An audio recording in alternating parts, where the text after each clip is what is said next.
Gradient descent is just this. You have a function you want to make smaller, and you're allowed to nudge its inputs. If the input is a 2D point, xy, the function becomes a 3D landscape z equals f of xy.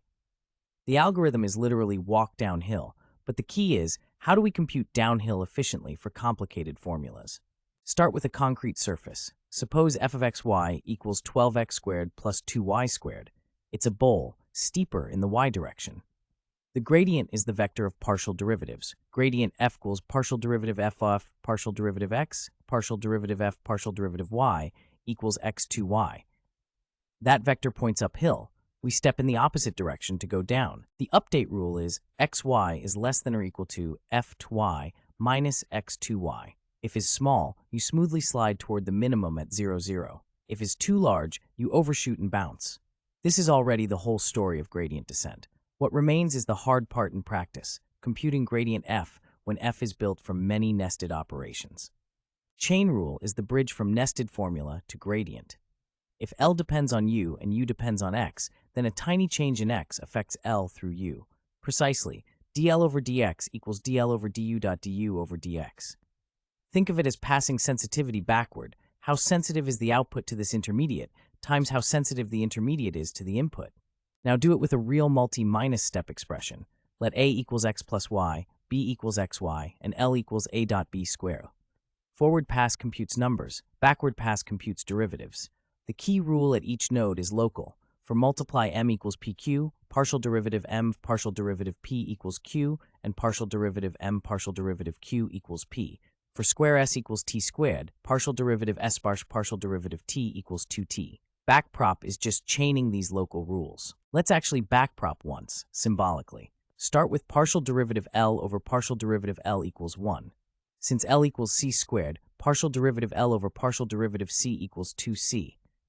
Since c equals a, b, we get partial derivative L over partial derivative a equals partial derivative L over partial derivative c over partial derivative a equals 2b, and partial derivative L over partial derivative b equals 2ca. Then a equals x plus y partial derivative a partial derivative x equals 1, and b equals xy partial derivative b partial derivative x equals y.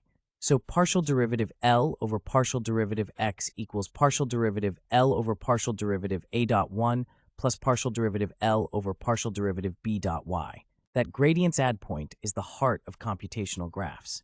If x influences L through two routes, you don't pick one, you sum both contributions. Visually, each edge carries a local derivative, and each node receives an incoming sensitivity partial derivative, L partial derivative, node. The node sends sensitivities backward by multiplying with local slopes, and if two arrows meet, you add. Now connect this to gradient descent. In machine learning, L is a loss and is a vector of parameters. You run a forward pass to compute L of, then a backward pass on the computational graph to get gradient or L. Finally, update is less than or equal to f taro minus gradient or L. The computational graph is what makes the gradient cheap. Reuse intermediate values instead of re-minus, deriving everything from scratch. To make the 3D picture feel real, imagine equals xy and L equals f of xy.